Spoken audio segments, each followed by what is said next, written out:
Think about if you went to go get coffee with someone and you were putting up the same wall that most people do when they make content, you wouldn't like that person. I mean, like the goal of your personal brand should be to construct your own world with your audience, have inside jokes, a township, kind of like a community or a cult audience. Like for personal brand, it's the same way. It's like how many people are going to show up no matter what you post. But I don't read anyone's tweets consistently, other than maybe like 4 or 5 people, and you're actually one of them. You always talk about like personal branding and unique perspective. You made a tweet maybe like a month ago and you said, "My new to posting content brother in Christ." No one wants to hear about your top 5 favorite books if they don't have a reason to care about you to begin with. Sell them on you, your story, what your business does, how you help people, tricks of the trade, the journey, make them care. There's no secrets. You've made like 500 plus videos. What have you noticed that separates people that have personal brands that people care about and personal brands that are just kind of regurgitating information? Honestly, like the biggest thing I've noticed is the people who have strong personal brands are kind of weird. Like they're kind of eccentric. They're kind of like, they don't fit the box. Like any of the people that you follow, they're not too worried about how they're being perceived by other people. It's more so just like expressing what they feel or expressing their perspectives. And I think when people start making videos at first, rightfully so, it's like, even hopping on here, I'm thinking about like, how are people going to perceive me? Like I zoom out and like, look at that. But it's like, I think being able to kill that as soon as possible and actually just speak to people like you're a person, that's what makes people connected to you with a personal brand. Like think about if you went to go get coffee with someone and you were putting up the same wall that most people do when they make content, you wouldn't like that person. It's about erasing all of the rules that people put on making a personal brand and just like getting back to the source of like sharing you as a person. So it's like, you look at Hormozy, you look at, Kanye, you look at Brute, you look at all these people, they're all flawed people and they don't dance around their flaws. They're willing to like speak to them and how it makes them a person and it makes them more relatable. And to the point of that tweet is actually a buddy of mine he has a coaching business and he started putting out Instagram reels and content and stuff like that. And actually I saw one of his posts and it inspired me to make that tweet. And like, he responded to the tweet underneath it and he was like, "Oh, this is about me, right?" And I was like, "Yeah, dude, I wasn't like trying to like ruffle feathers," but it's like, bro, like you don't need to talk about your 5 favorite books just because that's what you see people on Forbes doing. It's like the reason why people want to hear what they are is because these are people that people have an affinity for. When I try to do credibility stuff, like I understand the game in the beginning. You tell me like you got to give people some way to know that you're not talking out of your ass. But to me, it's like super weird to say, "Hey, I did this X, Y, and Z" before jumping into the video. How does one show that credibility without looking like an asshole early on? Yeah, it's tough early on because it's like that is kind of the only thing you have, like especially if you're just starting to do content and no one knows who you are. That's why I like the My Story video as like the first video that I like tell people to do, is because like one, they usually do pretty well because people are interested in people's stories, but it's also like, okay, so they find this video of you, maybe you're talking about your 5 favorite books, for example. They don't really know who you are. And if you don't want to say it at the beginning of the video, they can look at your profile and kind of just like intuitively figure out who you are and what you do. I don't know. I get the point of like not wanting to boast and brag, because like I would never hop on here and be like, "I'm Quinn and I've made over 500 YouTube videos and now let's get into it." It just feels weird. If your content's good enough at the beginning to grab their attention, then they'll figure out who you are and what you do, but you do have to have that somewhere existing for them to be able to find. When we were recording the other day, my story video, ironically enough, I actually said something we were like recording the intro or something like that, and I said something and I was like, I don't know if I want to say that. Like, I felt like I was condescending. I felt like an ass, what JK just said. I was like, I don't want to say that. But then Quinn kind of stopped me and he was like, "It's not condescending if it's true." Like, you know what I mean? And like, I didn't what did I say? I think I said, what did I say? Just for context, we're both Quinn's clients. So when we mentioned last pod, we're going to blackmail our editor into coming on. Well, there you go. This is what happened. Yeah. If you're wondering why this is an hour-long glare session, it's because whenever I say to Quinn, I don't think they should go in there, most of the time he pushes like, "No, the fact that you think it shouldn't go in there, it's because it should." Because it's either like a connection move. So like I said something, I was like, "That's so vulnerable, I don't want to say it." And it's like, "No, like keep it." Or it's a value move, as in, "I don't want to give this away, But he's not like, no, that's why it should be in there. Just something I wanted to add that you do that I think it's actually, it gives me the confidence to be like, oh yeah, you know what? Maybe people want to hear this. So I just say it. Well, I think what that is just breaking down the wall of what you think should be content and what is actually you. Like back to the beginning of the video, it's like, I remember we were making like your story video. This was a few months ago, and you have a portion in there about how you used the money that you sold Tweet Hunter with to like take your grandma on vacation, and like you had a picture with her in the video, but you didn't want to put that in because like originally you thought it wasn't gonna like fit the image that you wanted to portray to the audience. Like, correct me if I'm wrong, but I'm like, that's exactly why you should do it, is because it's a little bit uncomfortable to share that side of yourself. And it's like, those are the things that people connect to at the end of the day. Another thing I like to do, like I think Marcus, in your video, what we did was whenever you have something that's true like that you don't want to say, a lot of the times the solution to it is just after you say it to say, and I feel weird saying that because there's so many gurus, blah, blah, blah, like playing to the antithesis angle to kind of set you apart from the rest of the crowd is also kind of helpful. Like, that's also just like how I kind of navigate the world, though, is like trying to like hedge things, I feel. I don't know though. Yeah, but I don't know though. Can you give me an example of the antithesis angle? I think that's interesting. I said it. I said, I think you just use an example from my video. It was, I basically said, I hate, like, I don't want to be another, like, rags to riches story. Like, I really don't like that. But I think this will get my point across. Like, I said that in the beginning of my video, I believe. Yeah, this was something actually, I picked this up at a dinner that I had with Vince and Liam, who run highticket.com or highticket.co. I'm not sure which one it is, but we shot a video out here a few weeks back. It was comparing different cars to their conversion rates on social media ads. So basically we shot in front of like a $5 car, and then we ended up going up to like a $500,000 car at a shop, and we're going to run all the ads, and we're doing like an experiment that way. But they were saying that because the info product / online business owner, the industry's like kind of reached peak understanding. Like, people know what this is now when they tune into a talking head video. It's like, there's Iman doing it, who's getting millions of views. There's like the Sebs of the world who are getting millions of views. There's Hormozi. Like, there's all these people who are pretty widely known. The way to differentiate yourself from the crowd of people sometimes is just to straight up say, but this is why I'm different. And then you get back into it. And it's like, sometimes that unique positioning is all that you need to like really set yourself out from the crowd, because everyone's interesting. It's just like, it's like I said, people put up these content walls that they think that they need to like fit within, but it's like, you're so much more than that as a person. And obviously you can stay aligned to like, my only objective for videos is lead nurture for my services or something like that. But I think like long-term, kind of rounding out those corners of your personality are kind of like the way to go. But I could be wrong. And that's me hedging. You said something out. You said something, but I don't know though. You said something practical is, and I wanted to point it out because you said to JK said that sometimes when he says something shouldn't go in, you basically force him to put it in. And I had a client thread like literally yesterday where the main thread got like 250,000 views, but the second tweet got 300,000 views and like 80 quotes. And it was one of those tweets where you're like, I don't know if I want to include this, but it ended up being like the best part of the content. It was one of those things where it was like it's kind of like on the fence of, like, I don't know, but I could, and we left it in, and it actually did better than the actual tweet, which is very rare. I thought that's something that anyone could probably take that away. It's like, if you don't know if it should go in, it's probably the best part of the content. I'm gonna tell a story on what happened when I went to Phoenix. I need everybody to. I wanna ask, where'd you learn all this stuff, and I wanna ask, what's the logic behind it. So I go to Phoenix because I'm testing Quinn, and I'm feeling impulsive. It's like, oh, what you feeling? I'm like, a lot of tension over there, right? It's like, let's just shoot some videos, right? Because I'm gonna go to America, and there's no way in hell I'm passing customs twice. So I'm like, I'm just going once. So I went there. First thing we did was we just pulled the camera right away. We shot the barista clip, which was kind of cringe and embarrassing, but it did really well.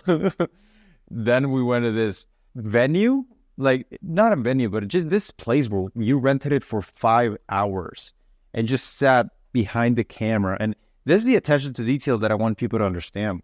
As I was going through the motions of the video, You were always there behind the camera. You were not looking at your phone. You were not sitting there, even though you could have, because you just press record and let me do my thing, but you didn't do that. You were there behind the camera, and when I did something, you were like, you were like following. You were like nodding along. When I told a joke, you laughed, right? When I said something that, even though it wasn't that deep, you reacted as if it was. And that kind of gave me the confidence to be like, at the beginning, it was kind of like, what the hell is this guy doing, right? But then I was like, oh yeah, this is good. This pumps me up. And you said something interesting about other editors or like other people who record videos and why this matters. And maybe this is valuable for the audience listening. Yeah. So this was actually something that Caleb at acquisition.com taught me. Like he was big on this. And I was the same way, like you were saying, like the first shoot session I rolled to him with to record, he was like head bobbing the whole time. And I was like, okay, that's a little much. Like, what is this? Because I'm like, in my personal life, if I'm kind of just like, I would just sit there, you know what I mean? Like, it's not within my nature to do that, I feel like. And prior to meeting him and learning this from him, like, I would kind of just sit behind the camera. But he was telling me it's like, that's really why he was able to get shoots with Gary Vee back in the day, was because he was super engaged behind the camera.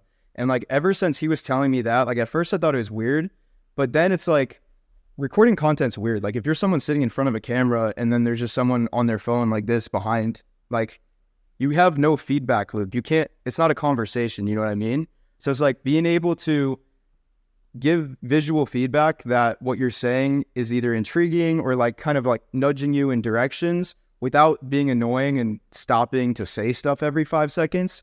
I feel like it's like you're limited to head bobs. You're limited to like perking your head up if there's a question, or like even like an eyebrow raise, little things like that just to keep it engaging. But like that's something I actually learned from him, was like more of the quote talent management side of things, of like behind the camera, you should be paying full attention. And now whenever I go to other shoots with like other production teams and stuff like that, sometimes I'll see them just like, they'll set the cameras up, click record, walk into the other room and sit on the couch on their phone. I'm just like, that's just like not the way to do it, I feel like. What's another tips that are like these little like golden tips that you learn that people don't think about, but it's like super useful when it comes to content? Do you have any more of those? Yeah, I would say like YouTube and even short form, all of it's copywriting first and foremost. I think there's been some people on Twitter kind of like riding this wave too, but it's like, if you can, one thing I like to do is actually after a recording session, you take the video and you put it through Descript, which is a software that will transcribe the entire video into text. And you can essentially edit it like a Word document. And what this does, it allows you to basically, any sentence that doesn't progress the narrative of the story in any way, you just cut it. So a lot of times in conversations, people say stuff that's like repetitive, or they explain things in 3 different ways when it could be limited to one. And like, this is quote data backed too, but I also think it just makes for tighter videos. Basically like treating it like a film director would and like a copywriter would, in the sense of like, okay, this sentence doesn't actually move the video forward in any way. It doesn't progress the narrative. It doesn't progress the idea. It doesn't help them understand it anymore. So just cut it. And what that can do is it can take a video that's 30 minutes and condense it down to 12 without losing any information. Because like, I like to optimize for value per second rather than like trying to stretch out a bunch of watch time. You know what I mean? So it's like, I actually learned this way back in the day recording. We did a vlog video at the studio I used to work for, High Five Studios. Now it's called Spellbound. But it was a video where the CEO had one of the employees play CEO for the day. And we had the first cut of the video and it was 42 minutes long. And he was like, I feel like this could be condensed into 25 minutes without taking anything out. And it was crazy to me because I just went through the cut aggressively, cutting sentences that they didn't contribute to a joke. They didn't contribute to the storyline. They were just like fluff, and just condensing it. You wouldn't have even known that anything was taken out. So if you can take out all the elements of something that leave it to like its bare form, people do this in music production too. It's like a lot of people like to use 5 different tracks, 5 different pads and synths and stuff. But like Rick Rubin is a creative genius who I like look up to for some stuff. He's wrote a book and stuff like that. He's like that big wizard looking guy, but he likes to like distill things down to their simplest elements that make them like, what is the core of this idea? And that's like kind of convoluted example and answer, but There's helpful. there's a algorithm that Elon Musk's. I just about to finish his biography, and the algorithm he uses for all of his companies. The last part is basically delete as much as you can and simplify as much as you can. And if you don't add back at least 20% of what you deleted, you never deleted enough in the first place. And he does that at every one of his companies for every part, every piece of metal, every piece of every process. And I think that's I think about it often for business and like all of our processes. I'm like, wait, can I delete a software? Like, can I delete a part of the process? Like, we should at least try it and then we can add it back later. You know what I mean? But you'll never get to its simplest form if you don't delete a ton right off the rip. Well, he did it with Twitter too. He came in and fired everyone. Like, Literally everyone. I'm doing that in business too now. So like I'm running the business. I'm like my monkey brain were like, what's the only way to get more money home is make more money. But then I understood another way to get more money home is cut your costs. Like it took me 3 years to learn that lesson. But now I'm cutting costs and I'm taking more money home. It is great. Subtraction is the thing you never think about, but it's so nice. If anyone knows me in business, they know my whole business runs on docs and sheets. And I'm like, the last two softwares that I'm on right now are Figma, which I know Quinn knows, and then I have Airtable. I'm like diabolically figuring out how to cut out Airtable because I just like having less softwares. I'm like, how can I cut this out? Because it's just like I just want less. Because the less I have, the more brain power I have to focus on like banger content for my client. You know what I mean? it just depends on the goals, right? Like we could try to be a little bit more strategic and try to do some of these things of like looking at adjacent niches and seeing which click-through rates funnel to your videos and like trying to do some title like hierarchy stuff like that in terms of like, I mean, come on, be harsh with me. You're in the but I don't know though podcast. Just go, man. Just tell me what I need to improve. I trust it. No, I think it's just maybe expanding on ideas a little bit more. Some of the videos are a little bit short. Like the one that we put out this last week, I think I cut down to like 6 minutes or something like that. I think maybe folding in some more case studies or examples in terms of business to show that it works helps a lot, because it's like talking about concepts. I think a lot of people get lost. Like I love to talk concepts all day, you know what I mean? But it's like, if there's not something like that people can directly correlate to, like this is the input, this is the output, that could maybe help. I think that, and then personal stories are great. And then maybe limit the amount. I think I put a retention review together for you as well. I don't know if you saw it. Like this is probably like 2 weeks ago at this point. It was limiting the amount of examples that are basically theoretical. I think one theoretical example for a concept is probably all that most people can handle. Because it's like, I like to expand upon thoughts with a million analogies and stuff as well. And I've heard that a lot of people like your analogies too. But I think in the context of a long form video where the goal of the video is to teach people something, sometimes it's like, okay, here's the concept, here's a case study, here's a example that's more metaphorical, and then here's like an example in my own life, following like that structure. Because then they can connect to it on all sides. They can connect to it with you as a person. They can connect to it with the results that it brought, and then they can connect to it more abstractly through a metaphor that like ties it all together. But I think people get lost and they lose the point of the initial concept when there's too many amorphous examples. Like I love that shit and I follow it, but I think most people would just like, they don't understand. For example, last video we posted was about using urgency and scarcity. So one of your things that I really like when you do it's like when you walk me through your thought process live, because I can learn a lot from how you think. So let's try to do it. That video was about me saying I was really stressed, but then I included urgency and scarcity. And I think I gave 3 examples per each. And in the end, I said, use these examples, go make some money. What changes and where would you implement that to make it for a better video? If you were me, like in my skin. I think one thing that helps with YouTube videos, specifically like teaching concepts, is being very explicit about the structure of the video and what they can expect at the beginning of the video. Like to be like, hey guys, today we're going to be talking about these 2 things that, and then like, I kind of did that in the edit of like blurring the 2 things, but like, there are 2 things in my business that helped me do X result. And we're going to get to that in a second. But first, personal story. Then you do like a personal story about like maybe what did your business look like before you implemented these 2 things that both like sets the stakes for why these two things are important, and then also gives the viewer time to connect with you as a person without you having to say explicitly, like, these are the reasons why you should listen to what I'm saying. Because I think a lot of people, like what we were saying at the beginning, what Marcos was saying is like, he didn't want to say explicitly, like, I run this agency or I do this X revenue number or whatever at the beginning of the video, because it comes off weird. But if you can do that in a way where it's like, here's my story, and try to like put yourself in the viewer's shoes of like empathizing with their problems and making them see that you are them. You know what I mean?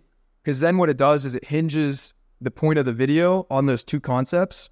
It like sets the stage for why they're important. And then I think the structure of like urgency, scarcity, hit urgency first, and then follow that example that I was saying before of like, here's what it is. Maybe here's an example in business generally. Here's a personal example. Here's how you can apply it to your business. And then the next one, boom, boom, boom, boom. And then just like from there, end the video.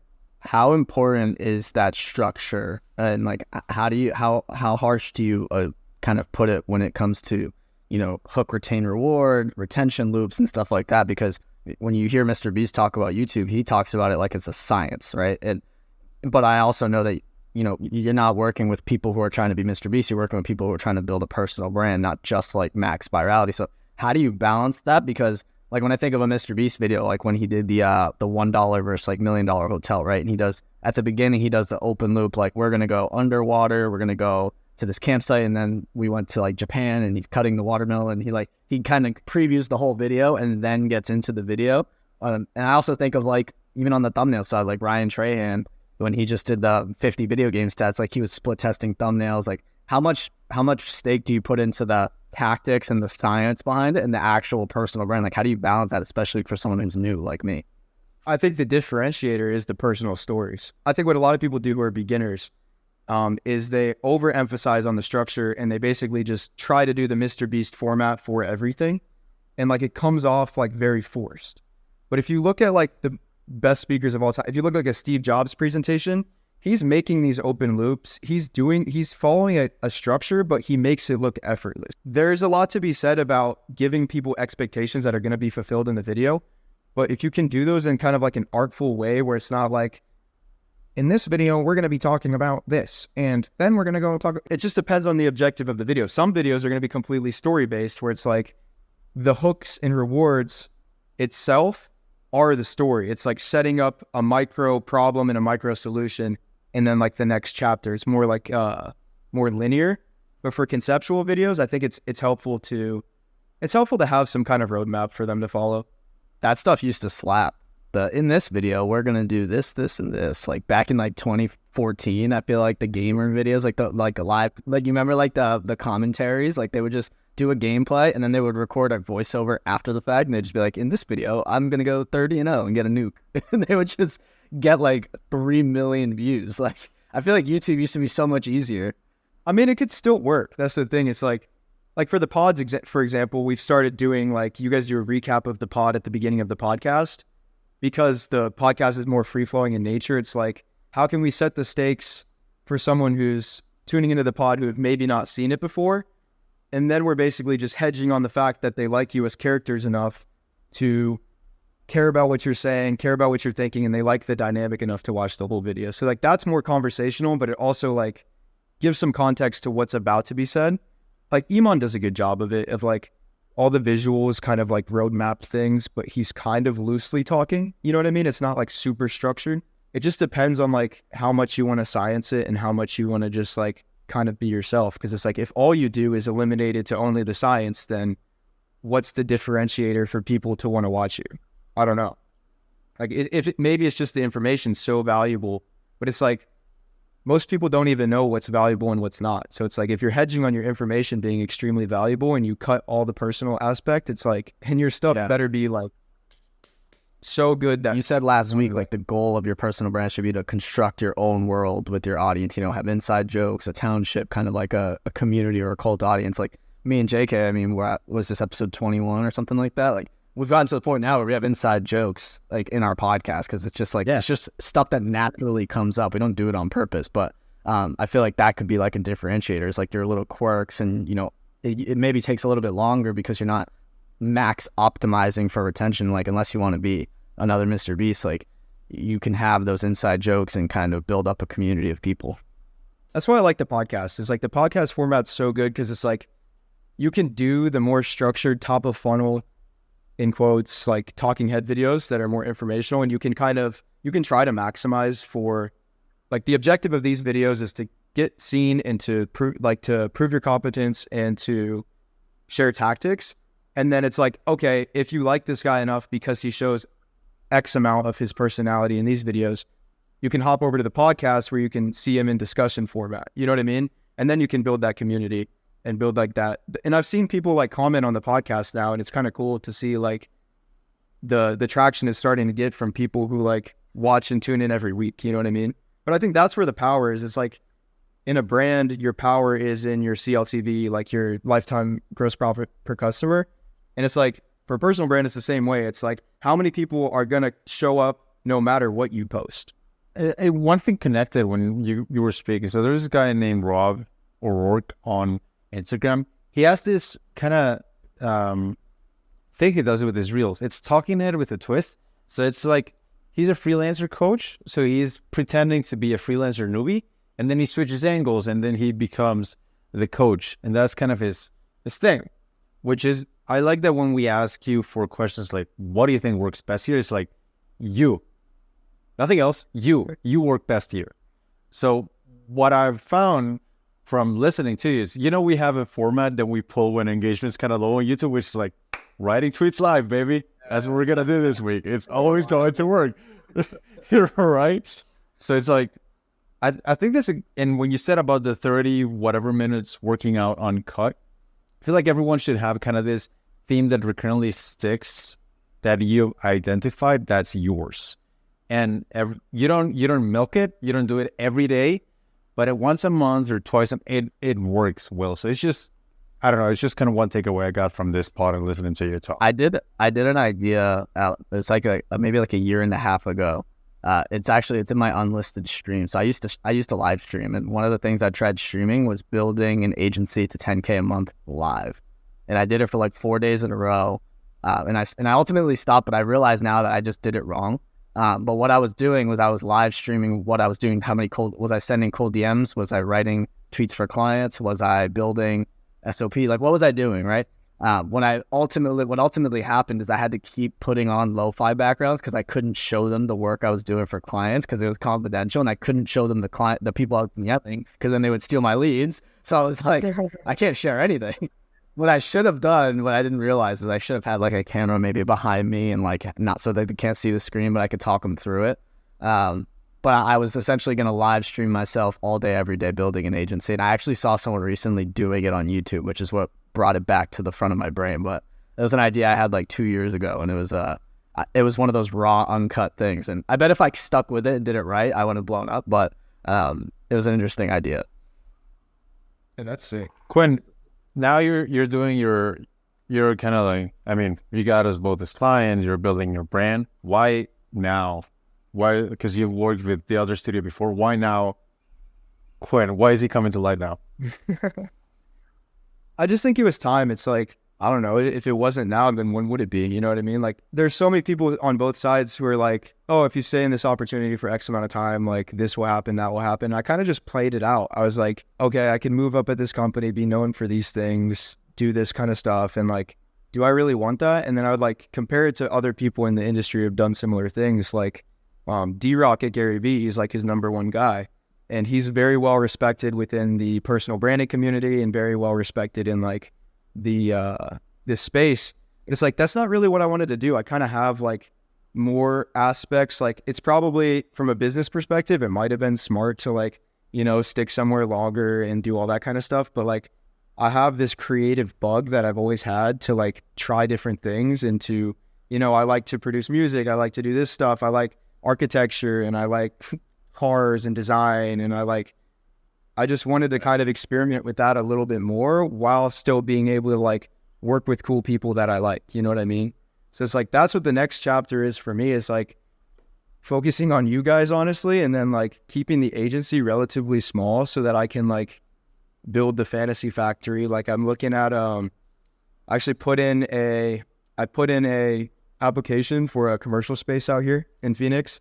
ended up getting taken by another client or another tenant or whatever, just because like they had more provable cash flow and all that kind of stuff. But it's like, that's the goal, is to like get the warehouse space, build a cool ass team of like people who love creative excellence and who can work with like dope people, and like basically just be turnkey creative for like a bunch of different brands and industries and stuff like that.